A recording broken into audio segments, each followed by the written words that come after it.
Alright guys, I got something pretty special to show you here. I picked up this Marx train set. As you can see, it's in the original box. Original box by Marx. Made in Girard, Pennsylvania. Complete with track. The original box. Take the cover off here very gently. Check this out.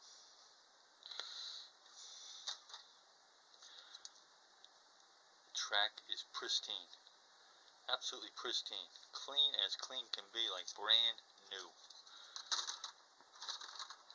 4 cars, okay, merchandise service, Pennsylvania, New York Central,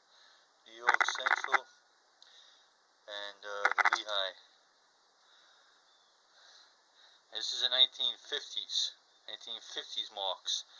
And although the cars were still the metal tin plate, okay, they did cut corners with some things, okay. The wheels, I believe, are plastic,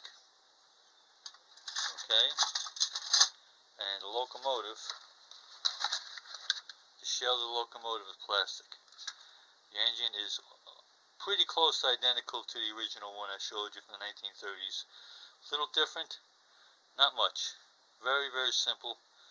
Held in with 2 screws. I'm going to wind it up now and I'll show you how she goes. I gotta put the camera. Alright guys, just giving the locomotive a very quick test. Very quick. Got the circle set up all 27 inch diameter. I only wound it up 5 times. And I want to push it until I get a chance to take it apart and clean it and oil it up.